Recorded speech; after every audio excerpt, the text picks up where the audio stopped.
One of the biggest things that's slowing down your investment gains might be already sitting in your driveway. And the scary part is, most people don't see it as a money mistake. They see it as normal, progress, and some people even call it a success. It makes you feel like you're leveling up. But when you add the actual costs, this one thing can drain thousands from your life every year. And that is the money that could have been invested somewhere else every year, compounding interests and returns every year. And no, it's not about your avocado on toast. You can still keep that. This is about one of the most normal expense in our life. It's your car. Now, before anyone gets real defensive and saying cars are bad, hear me out. Cars are useful, and for a lot of people, they need it to go to work, see family, run errands, and need it to actually run your life. So the problem is not owning the car itself, but when the car owns so much of your income. And I think this is a lesson that a lot of guys learn too late. And yes, I'm talking about you and me included. Because when you're 20s, it's so easy to want to have a car that makes you look successful. I get that. I've been there. Clean car, upgraded car, the car that makes people look at you twice. And I get it, because nobody claps when you're investing in a low-cost index fund, because nobody knows that you are doing that. Nobody sees you in your emergency fund. Nobody pulls up next to you at the lights and say, bro, your low-cost diversified portfolio is looking clean. Nobody does that. But when you have a nice, new, flashy car that looked at you and like, whoa, you're so successful, I want to be like you too. And that is why this is so tempting. And most people ask the wrong question when they buy a car. Can I afford the monthly payment on this car? But that's the wrong question. That's not enough. The monthly payment is only just one part to get the car. There are a lot of other costs that comes with it. The better question says, can I afford a life that comes with this car? Because when you buy a car, it's not just the initial payment, but it's the fuel, servicing, maintenance, insurance, registrations, and all those costs can add up. Tires, depreciation, interest if you finance the car. And then there is the cost that most people forget, the money that never gets invested. That is the part that slows your gain, because the car doesn't just cost you what leaves your account today, but it also costs you the money that could have become later. And that's the wealth lesson. Let's say someone buys a car and the monthly payment is $500. At first, you might think, oh, that's manageable. I can manage it. I can handle that. But then there's insurance, another chunk. There's fuel, another chunk. There's registration, that's another chunk. Repairs and maintenance, they come at the most unexpected time sometimes. And if the car is financed, the interest is sitting there too. So that $500 car was never really a $500 car. That was just the entry fee. And this is where a lot of people get caught up. They buy based on the payment, not the total cost. And dealers know this. They don't always sell you the full price emotionally. They sell you the monthly number, and they make it so small that you say yes to it. Let's talk about depreciation. That's essentially a fancy way of saying that your car loses value over time. You buy it for one price, and as soon as you drive it out of the parking lot, it drops 15 or 20% straight away. And for most cars, the drop can be painful, especially the new ones. And this is why buying a new car is dangerous when you're still building your foundation, building your emergency fund, getting out of debt, and saving, investing for your future. Because you drive it out of the lot feeling like a king, but financially, part of their value can disappear very quickly, within seconds.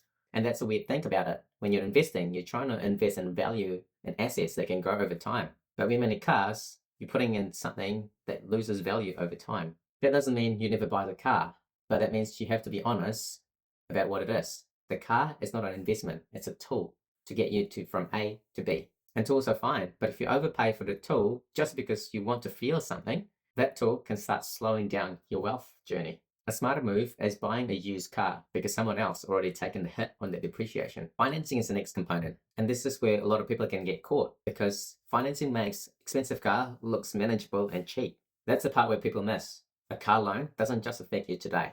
It claims a piece of your future paychecks before you even earned it. And the longer the loan, it's easier to ignore the real costs, because the payment might look okay, but the total cost can look really ugly. I'm not saying every car loan is bad, but I'm saying is this. If you need to stretch the loan longer to make the payment comfortable, that might be a sign that your car loan is too expensive. Because the goal isn't to squeeze a car into your budget. The goal is to build a life where your money still has room to grow. A car should help you move forward, not holding you back. It shouldn't be the thing that's slowing down your investment gains every month. Then there are the running costs. Fuel is one of the big ones. It's one of those costs that people don't realize when they buy the car at the dealership, because you don't feel it, you don't know you're going to need it. You feel it every after week. Then there's the insurance. And insurance can be expensive, especially when you're young and you're driving something powerful. That's why one of the simplest things is, before you buy a car, go get insurance first. Get a quote and get to know how much it's going to cost me to own this car. Then you've got repairs and maintenance, where even a cheap car can become expensive if you get the wrong one. So the goal is not to buy cheap, but buy wise, reliable, affordable to maintain, insure, and run, and good enough to do the job without draining your future. Next, the opportunity cost. And this is the part where I really want you to sit with. Every dollar that is going to your car is not going towards your future. You need a transport, but if you start spending hundreds and thousands of dollars every month just to get the feeling, that money has a hidden cost.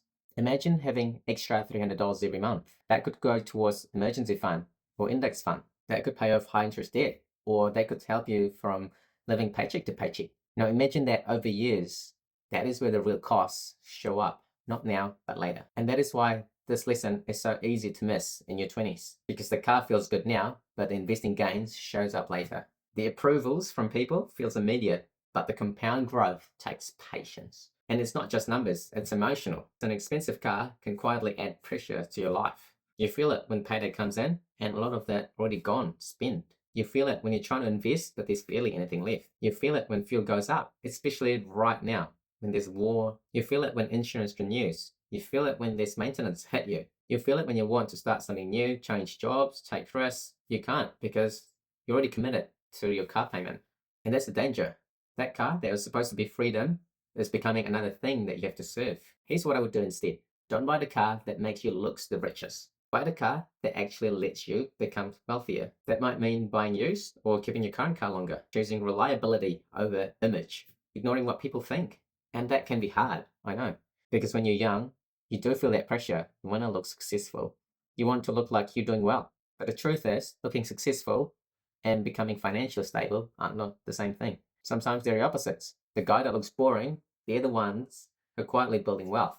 And the guy that looks rich are stressing out every time a payment comes out. So, if you're in your 20s and you're trying to build wealth, here's the lesson. You don't need to look rich before you become stable.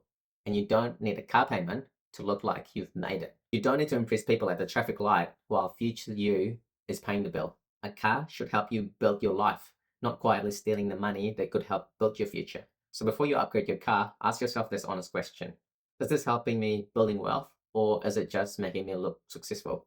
Because that's the wealth lessons that most guys learn too late, including myself. And if you learn it early, you might just save yourself from years of slowed down gains. Thanks for joining me today. If you enjoyed this video, check out this one as well. I think you might like it. I'll see you there.